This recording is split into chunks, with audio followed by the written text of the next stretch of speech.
You are just mad that Trump has learned the language of Taqiyya and hit Iran where it hurts. This really hurts the Islamic Republic and Islamists like you. People like you should be deported from the US.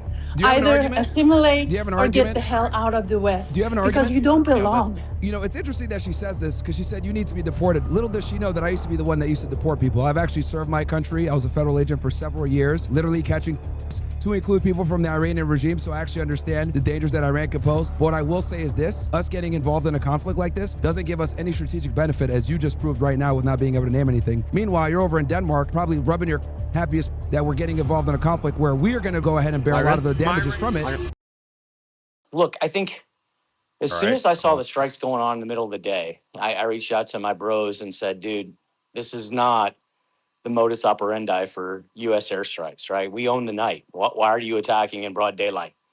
And so we all came to the conclusion pretty quick. This was a strike against the regime, right? It was against the leadership. And of course, it turned out to be correct. I'm listening to everybody talk about effects based and stuff like that. And all that's true. I'm not here to dispel any of that, but I would tell you, I think the next steps, I don't dismiss that Iran's probably going to launch some more missiles and strikes. But what's going to happen is the West has massive amounts of ISR systems that are literally just focused in on Iran right now.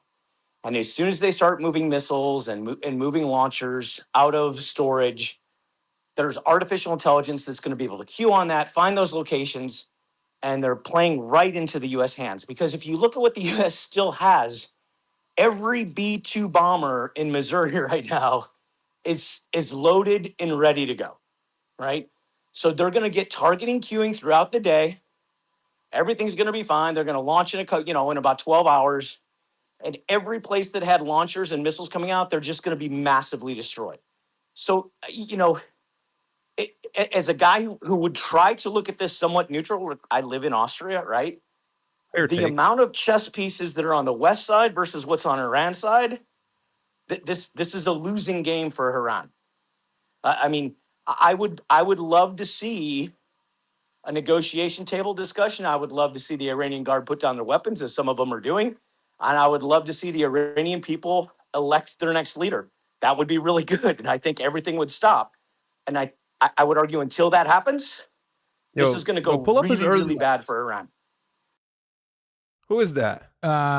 Says Colonel John. I don't know, some military dude. I concur with not the worst take, but it sounded a little. Here's the thing, like, yes, we know that they're going to win, but the question is the win worth the cost? Like, nobody's disputing the fact that they're going to win, dude. Like, that's what I'm saying. Anybody who has these kinds of like takes, like, oh, we're gonna do this and we're gonna do that, it's like, yeah, bro, that's the point's gone over your head. Yeah, let me unmute the thing so you guys can hear it. The Iranian leadership's had a lot of time to play this out in their mind and to war game it, right? And I don't say that lightly. I mean, I think that they were, these are intelligent people, so they've thought through, okay, if these types of things happen, what's going to be our chain of command? How do, and they probably went down 50, 60 people, right? And I think that if I was Iranian leadership and it got to where we are today, the attacks on Oman and Kuwait, UAE, Bahrain, they all make sense because from their perspective, the more parties and nations they can draw into this war and make it a global conflict, the greater chance Iran has on their side to incentivize Russia and China or any other ally to come to their aid, right? It's no longer just the United States and Israel against Iran. Now it's 10 different nations, to include Middle Eastern nations and Arab nations. It's no longer a religious war. It's East versus West. It's allies and axes. It's an alliance, and it's World War III. So the strikes make sense to me. I'm not saying I agree with them, but I understand why they did them. They never would. But the logic of this was seen from Hamas after October 7th, and Hezbollah, then trying to involve Syria in a certain situation, and then from the Iraqis, no, from the Yemen that tried my camera was off. Destroy the this space is very commerce. because that Very, how they get the rest of the world Yeah, I'm involved. letting the them word get I for a can little use on bit, and YouTube. then I'm Even gonna if jump in. it But could have required go ahead. everyone I'm to letting him attack get their at the points same in. time. Thanks, Jeff. I'm gonna go to Myron. Myron, it's also been a while since we've got you on stage. Um, is this an America first decision? That's the question I want to ask you first, and then what do you think are the implications of this war on the internal and the external situation? No, it's not an America first war whatsoever. There's very little strategic benefit that the United States gets, and I can already see a couple of here, like the woman Jalay, whatever their name is, putting the laughy emoji. There's zero strategic benefit for the United States to be involved in this conflict, like none. Our bases are getting destroyed. We're hurting our reputation internationally. We're getting involved in another war. We've seen that regime change wars simply don't work, especially in the Middle East. But yeah, I mean, this doesn't benefit the United States whatsoever. This benefits Israel. We are going to war for Israel. Anyone that doesn't want to accept that reality is low IQ and doesn't understand that our country is occupied by a foreign nation. It's that simple. This is not an America first war whatsoever. So Ali Khamenei, the supreme leader, is that what are the next steps for Iran? Do you think we're going into a regional situation? Because the strikes have been regional. Do you think 100%. the UAE, the GCC will start attacking? Yeah, so 100% because, see, here's the thing. And I know some of the Muslim people in here know what I'm talking about, but for the listeners here, because I know the speakers already know what I'm going to say here. For people like Khamenei and, these clerics, etc., like the best thing you could do is kill them during Ramadan in the middle of a war, right? This is what these guys dream of, right? And then on top of that, he wasn't really the one, even though he's a supreme leader from like a, on paper, from a more symbolic perspective, he has a bunch of guys below him that are actually making things happen. Also, he knew that this could happen, and they've already set up succession lines on multiple layers to be able to operate independently if one part of the government is taken out. So they've been war planning this since June because they knew with the 6-day war, the 12-day war, that they were going to get, this was not going to be the end and that the Israelis were going to try again because they tried a decapitation last time and failed. So this time they're trying it again. They wanted to do it in January back when they originally had the protests. They couldn't make it happen then. So they kind of bided their time, waited until all the top military officials were in one place, and then that's when they struck, which was yesterday, well, in Eastern Standard Time, 2 o'clock in the morning, right around 9 or 10 in the morning for them.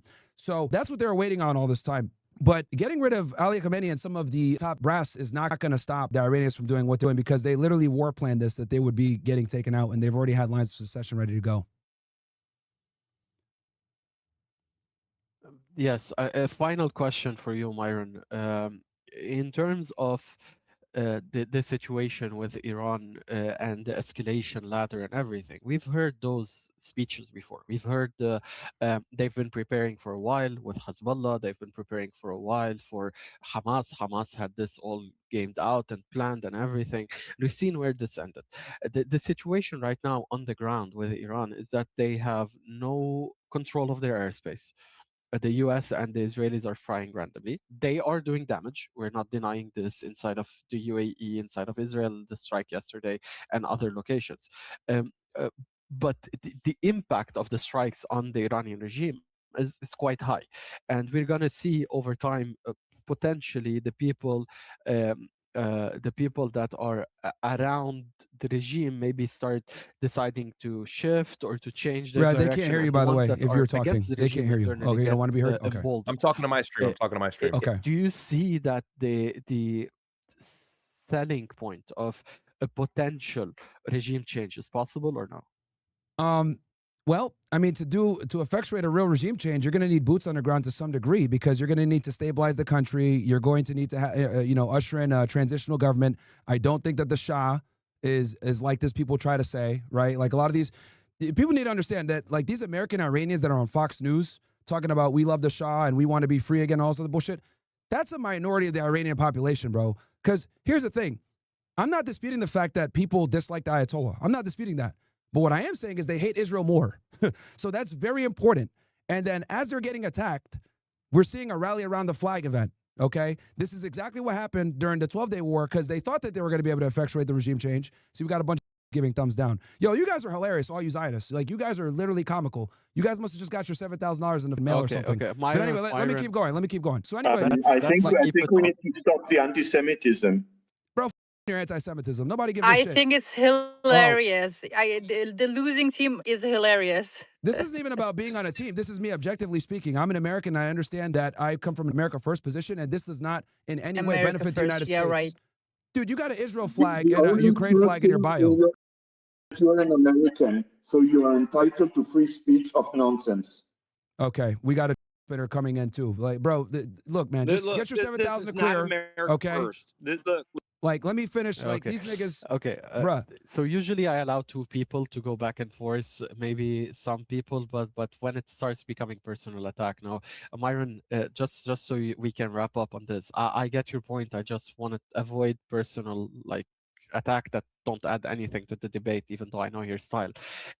In terms of the specific situation, Israel took the decision, and we knew that decision was coming. That was an objective for Netanyahu for a while, but also Donald Trump have been talking about stopping the IRGC, about Ali Khamenei's position, about the leadership not wanting to solve the situation or find a peaceful situation, about the negotiation not going well. That's U.S. positions. I know Oman and others have given different positions, even people inside of the administration, but the White House position has always been, we need to deal with that situation over there. This strike dealt with that situation. What do you think the next couple of days are going to bring?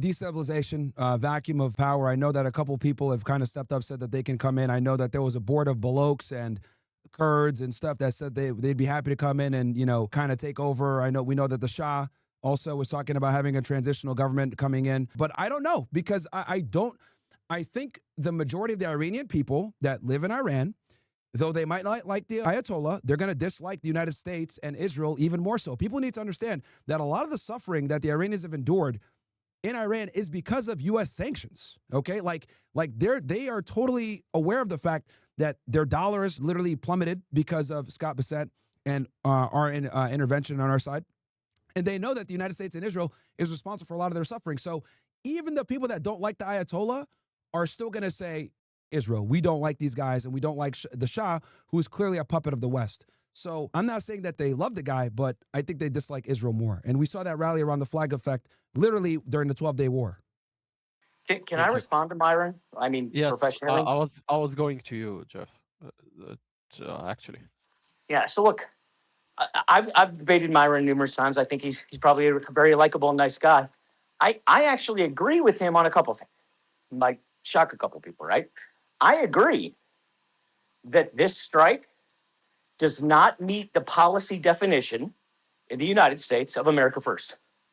Read the policy, right? It's very isolationist. It's very, we do not go across our borders. Look at, and I mean, if you question that, look at how Trump argued against doing anything to support Ukraine against Russia. I would argue that Russia and Iran would fall into a very similar category as threats to the United States. And if you are not willing to do anything against Russia, and your stance has been America first, this strike does not meet the litmus test of America first. That said, I don't disagree with the strike. I think it's the right thing to do with what the United States should be doing. I don't agree with the America First policy. I've been very, very advocate and vocal against the United States, right? So on that, so I agree with Myron on that. But to get rid of the Ayatollah and the leadership and give the Iranian people a chance to democratically elect who their next leader is, whether they're pro-America or not, I don't care. I would argue Myron shouldn't disagree with that, right? Colonel Jeff, just to Colonel Jeff, just a second. I just wanted to ask him to clarify one thing. Go ahead, sorry. Maybe. Thank please, you. Please. The morning the American attacked Kermanshah once again. This is what the perimeter of the Islamic Revolution Guard Corps base look like now. So it has been completely decimated. The video will be posted by the team pretty soon. Iran launched a fresh wave of strikes across the Middle East, with explosion heard by CNN teams in several capitals and major cities. We're talking about Dubai, we're talking about Abu Dhabi, we're talking about Bahrain and Kuwait. Those are the ones that have been hit the most lately. Dubai has been like the UAE in general, they have more than 500 rockets towards them. I think that the short-range ballistic missiles were better used toward Dubai, and even the drone were better used toward Dubai than Israel, because those never reached Israel in some point, in some way, shape, or form. We're seeing also, okay, Dubai and Qatar. Also, Qatar now has been added to the mix this morning. I'll go to Myron. I just wanted to, regarding, for 5 seconds, just regarding what Colonel Jeff just said, I'm not going to agree or disagree. I just wanted to ask him to clarify. When he's referring to America first, he means quote unquote America first. If I understand you correctly, Jeff, you do think this strike is tangibly America first. In other words, you think it's in America's interest. Do I understand you correctly? Well, there's a difference between in the America's interest and what Trump's administration has defined as America first. Trump's America first. I got you. Yeah. James, give me 1 second on this, because I think there's a misconception of what America First is here. Isn't it a faction? 30 seconds. Give me 30 seconds here. No, James. Hazem, I want to go to Myron, and then I go to you. Myron, no, I need to drop. I have a CNBC interview in 30 seconds, like in less than 5 minutes. You have 30 seconds. 30 seconds. So America First, when it comes to foreign policy, needs to be looked at from the angle of the national security strategy. And that defines China as the main competitor and main threat to America. The Iranian regime has been supplying China with cheap oil and other support where available. And yes, when it comes to America First strategy, when it comes to foreign policy in the region and globally, this fits the agenda. This is how we look at America First. It's not just an idea of America First. It's translated into strategies, and the national security strategy is our guidance here. Thank you.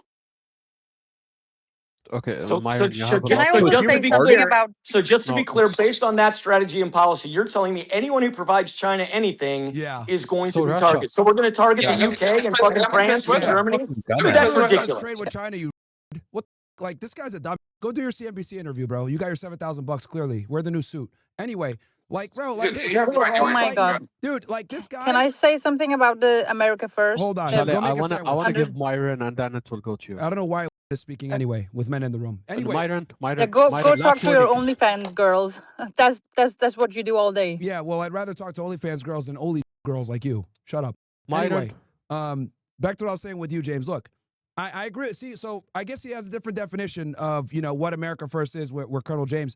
My thing is, I don't like getting involved in foreign conflicts where we're opening ourselves up to potential attacks and American soldiers getting hurt over something that doesn't really yield us that much strategic benefit.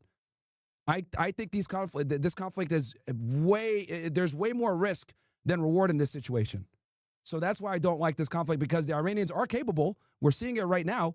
And they haven't even launched a lot of their good stuff yet. And you guys got to remember, they're prepared for a longer war, okay? The Israelis don't have enough Interceptor missiles to keep up with the Iranian stockpile. It's that simple. This is why they were begging for the 12-day war to get ended last time.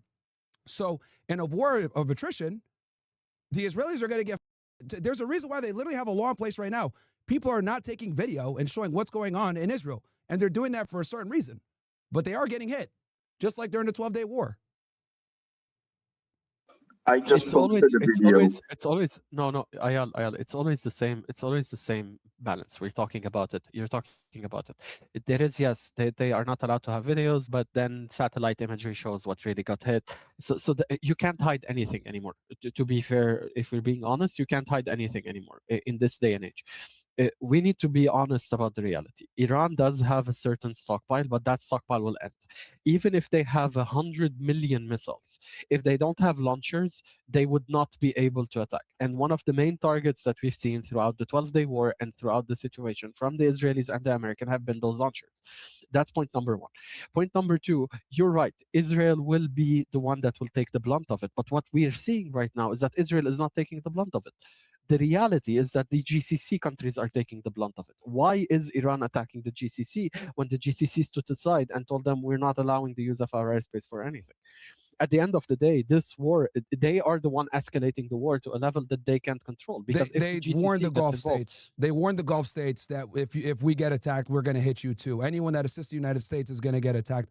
Also, They have literally, Yeah, guys, but Iran is huge. strategically, Myron, between me and you, strategically, if you were a strategist, if you don't have beef with a country that said that we're not going to assist, we're not doing anything in this conflict, okay, they said they're standing aside. Attacking them would just put you under more pressure. Why even go there? Because you got to hit the weak points. Like, here's the thing. I'm not disputing the fact that the United States is a superpower and can win this war. It's not about winning the war, guys. It's about, are we willing to win the war with the amount of damage that we're going to take of us and our allies? So what they're going to do is they're going to hit the pressure points, right, that they can inflict maximum damage. Right now, the Strait of Hormuz is operating at 70% below where it's supposed to be. The markets are going to open up tomorrow and be nuts, right? We're talking about the price of a barrel of oil going up probably closer to $100, right, by when the markets open up tomorrow. So we know that the Iranians don't have the capabilities to actually fight back full on against the United States and Israel combined. But what they can do is utilize asymmetric warfare to make it an extremely painful war for not just them, but for everyone else in the region. And that's what they're doing. They're punishing the Gulf states by housing these military bases in strategic locations, and then they're going to continue to pummel Israel. And if Iran goes down, I think that they're going to try to take Israel down with them. Also, the launchers that you mentioned, dude, they have hundreds, if not thousands of sites all across Iran. It's a huge country, 90 million people, all over the place. They have these launchers that we don't know where they all are, and they can launch from anywhere in the country. And then we haven't even talked about the capabilities with the Chinese missiles, if they actually have them in country. If not, we know that they signed that deal. We know that they can go ahead and do a more long-term war than the Israelis or the United States might want to go ahead and deal with. And it's the Israelis that really are the most sensitive ones here because they can't sustain a long-term conflict. So, I mean, that's not true, Myron. Okay, what's not true? They've been in What's conflict. They've been Myron, in conflict for the last 2 Myron, years. look, you're making a false assumption here. I don't disagree that their stockpiles for weapons right now are less than what's in Iran. That's true. But what you're failing to understand is their military-industrial complex is still running. Like their factories are still up and operational. They are still Iran? they can no, Israel. Israel can still make tons and tons of, I mean, they're a nation that's been at war for decades. Look at what ELTA can do. Look at what Elbit can do. Look at what Israeli aerospace industries can do. They're still making the David and Sling. They're still everything's still in production. So if you keep wanting to say that their stockpiles are low, yes, their stockpiles are low, but they have plenty of money, they have plenty of resources, and they have existing factories to build shit. Okay. So that, Nobody's disputing the fact that they can attack. That's not the point. What I'm trying to display here is that the Israelis are a glass cannon. They can attack, but they can't take much damage. That's the key distinction I'm making here. Also, keep in mind, the production of interceptor missiles. I want to respond as well. Okay, the sandwich maker needs to be quiet. Interceptor missiles are significantly more expensive and difficult to procure than what the Iranians are using. They're using $20,000 drones that they make in country. Meanwhile, the Israelis are using interceptor missiles that cost millions of dollars. Okay? That's again. You're okay. Stop, buddy. Just Look, math, dude. I'm trying to have. I'm trying to have a good debate. I'm trying to have a good debate with you. But the truth is, Sudan waits for you. Your numbers are wrong. Israel just created and they've placed, I want to say, 3 or 4 iron beam systems right now that are actually laser-defined systems. Right? It's about $3.50 a shot, dude. So and look, you laugh all you want, buddy. I mean, you want to have a fair debate. Let's have a fair debate, but don't make up stuff to and fear monger that Israel. That's not fair, dude. I'm the military guy. I've spent 30 years in the He's military. not a serious person. I don't even understand why we're debating him. I just stood up my. Sorry, Jeff. Please, if 2 people are debating, don't interfere. Yeah, stupid. Jeff, please go. Jeff. Yeah, I just stood up a consulting firm called Fisher Aerospace where I'm getting paid by Fortune 500 companies to do this kind of assessments. I mean, you can say all you want. If you're making the same kind of money I am at assessing Israel and the Middle East and the European defense markets and industries, then that's great. Whoever's paying you for that kind of information is kind of crazy, dude. You can look at my website, fisheraerospace.com. We are doing great things because we're getting it right every single time. I mean, if you look at my first book that I wrote, loosely based on my career, Live Range is the name of the book. It's an assassination attempt against the Ayatollah Khomeini, written 1922 or in 2022. I mean, I'm getting it right over and over. You can with me all you want. You can raise your voice. I get it, but at the end of the day, no one's raising yelling at me does not make you right. I'm not yelling. Brother. I'm actually very calm. I appreciate the infomercial. I'm sure people here might go ahead and take up your consulting services. But The purpose I of the hope they do. conversation here. If they want to get it right, I hope they do. Sure. Look, dude, this is just a math equation at this point. What you're talking about with these $3 interceptors or the ability to shoot down these, Iranian capabilities, dude, it costs significantly more money for Israel to defend themselves against Iranian attacks than the Iranians spend with attacking Israel.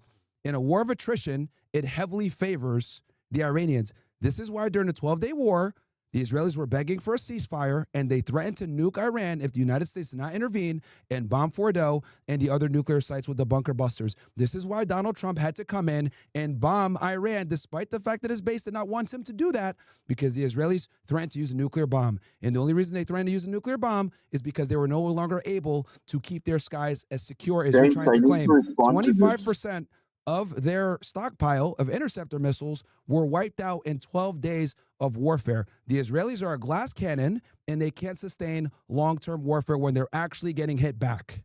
When they're bombing kids, they're fine. When they're actually getting hit back, it's difficult.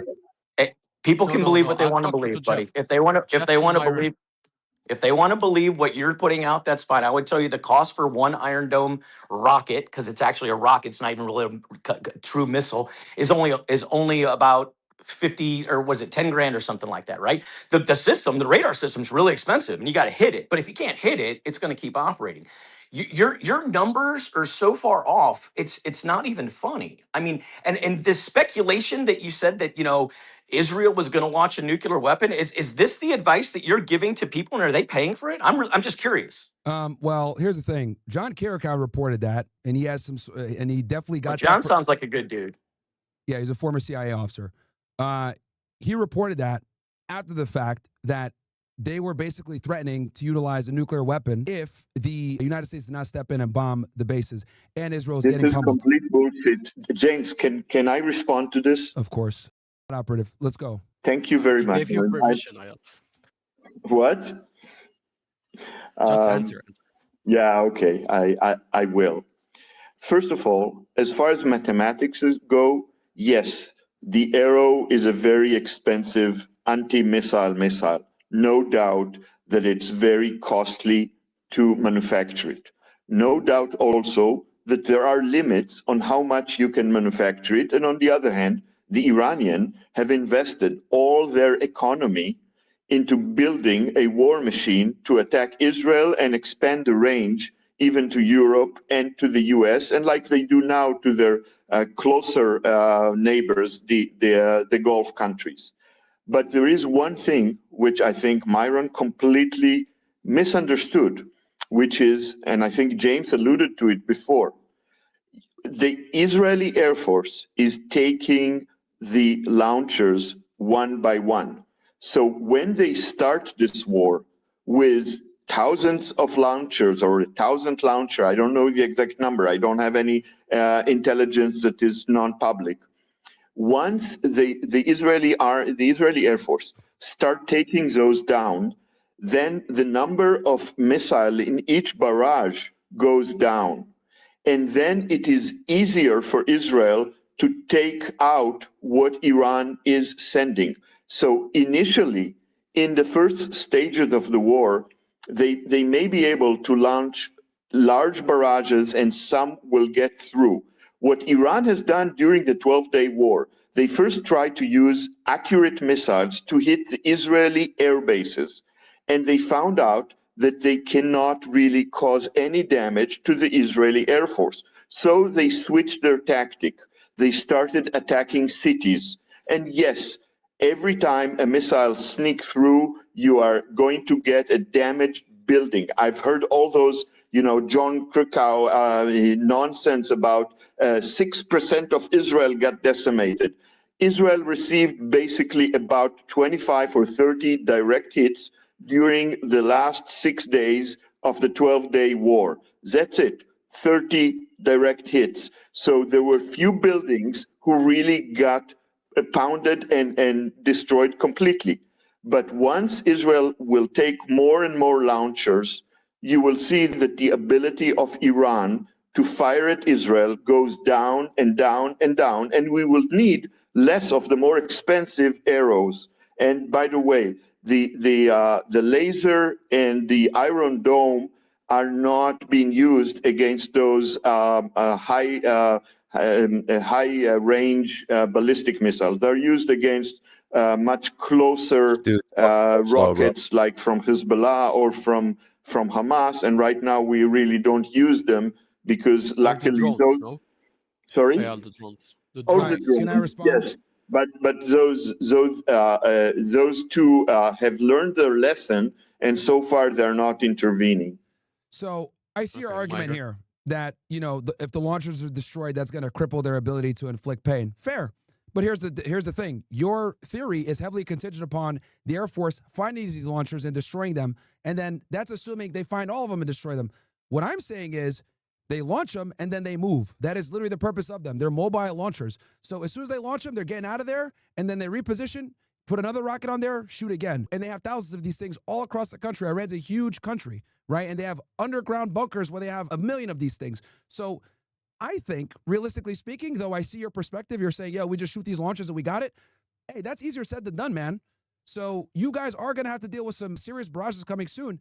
And as far as like only 30 rockets getting through from the 12-day war or 30 missiles getting through, that still caused significant damage, even if we went off what you said. A bunch of strategic locations were hit, okay? Whether it's intelligence locations like the Masad Bet, Oman, the Research Institute, a lot of strategic locations got hit, and the Israelis did everything that they could to keep this information from getting out there. I had to go and watch Israeli media for them to admit, yeah, we did actually get hit a bunch of times, because Israel is doing a really good job Israel admits of the not. truth. Yes, you're right. Israel admits the truth. They don't want to admit the Israeli truth. media There's a report on reason the why truth. ILTV didn't go live covering the war until hours after it started. Meanwhile, Al Not Jazeera was live. live the whole time. Live is giving information to the Iranians, but after the fact, every place that got hit was on Israeli TV. Now, look, I happen to drive not far from Mossad headquarters almost every day. I can tell you that for sure, Mossad headquarters was not hit. Okay, so all this nonsense that you are They have hearing, offsites, dude. They don't have just one base. Every intelligence, like, are you serious right now? I'm not going. I'm really. Few locations got hit. Some of them are military installations, some of them civilian installation, some of it completely, wasteland. Okay, so Strategic few locations places were indeed absolutely got hit. hit.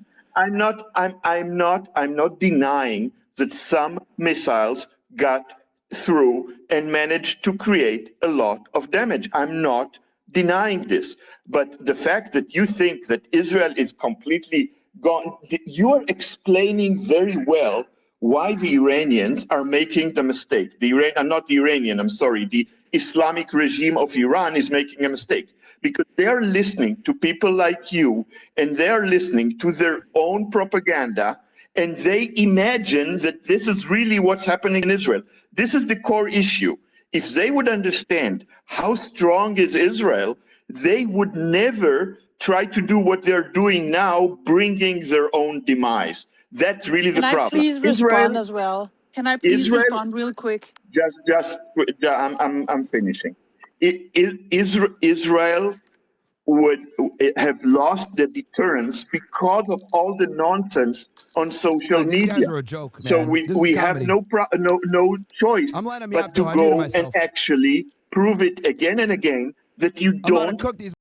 you don't need to mess with us because About to we cook. are an ancient people. We've been in this area for 3,000 years. We're going to defend our sovereignty. All We're right, going to here we defend go. our life. And if you think you can damage us and destroy us, well, you're going to get decimated. Are we going to get hit? Yes, we are. We are willing for the sacrifice. Bro got a Can I $7,000. answer just All right. quickly? Who's up next? I have to go. Myron doesn't represent America first. Myron is really spewing propaganda, and he doesn't believe what he's She saying. has 4 He flags in her knows bio. that. 4 flags in her bio, by the way. Why are you interrupting me if you're so secure? All right, Such a sandwich maker, secure go ahead. man you are. Go ahead, sandwich maker. You know what? You are just mad that Trump has learned the language of Taqiyya and hit Iran where it hurts. You know, this really hurts the Islamic Republic and Islamists like you. You don't represent, you might represent Sharia first, but not America first. So let's get that right. Okay. People like Trump came to office and have bro, I wanna always get been his against face so Sharia and bad. Islamists.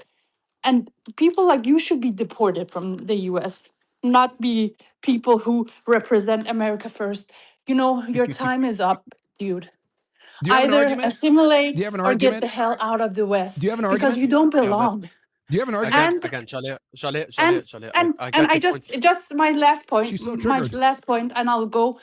My last point is he knows what he's saying is not doesn't have anything to do with the reality. This is just propaganda. This is Yeah, but the regime's chicken we game, could have. game of I get it. chicken. They just Yo, what want is to this go, Chalet, go, go, talking about? Shut be the these I fuck get tough up. guys, I get it. and we're not Chalet, falling for it anymore. All right, James, let me please, ask her a thank you. question because I'm actually trying to engage with her here since she wants to be this way. Jala, can you tell me what strategic benefit the United States gets from getting involved in this conflict? Go ahead, since you're so America first. Please tell me.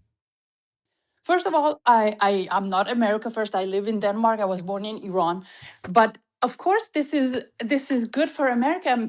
The, the Iranians tried to, or not the Iranians, but the Iranian regime tried to kill Yo, cut it off. Trump. What is she doing They here? were trying to Bro, enough. assassinate We don't want to Trump. hear it anymore. What the F are you Yo, talking cut it about? off. This is an enemy of the United States, have always been an enemy of the United States. The Iranian regime has been conducting so many plans to kill politicians on Trump's team Oh my for God, I have a mic. years. What are you talking about? Wake up, Okay. US. Can I You have respond? people like this who are not. Chalet, now we're Yeah, turning in circles. I'll yes. let him I will answer. not do it Yeah. that personal, but Hey, shut up. with people like him if you want to keep him. Yeah, so, it's interesting that she says this because she said you need to be deported. Little does she know that I used to be the one that used to deport people. I've actually served my country. I was a federal agent for several years, literally catching to include people from the Iranian regime, so I actually understand the dangers that Iran could pose. But what I will say is this, us getting involved in a conflict like this doesn't give us any strategic benefit, as you just proved right now with not being able to name anything. Meanwhile, you're over in Denmark, probably rubbing your happiest that we're getting involved in a conflict where we are going to go ahead and bear a lot of the damages from it. Myron, I will do that in a minute. Meanwhile, okay, this time, this time we're going too far. Myron, No more that's not personal nice, attacks. Myron. I'm gonna Hey, stop Myron, the personal Myron. attacks on any Niggas side. are If you're going not debating crazy. points, I'm gonna stop the discussion and move to something else. Niggas are so because bad, it's bruh. it's getting out of hand. So either to the point or no discussion.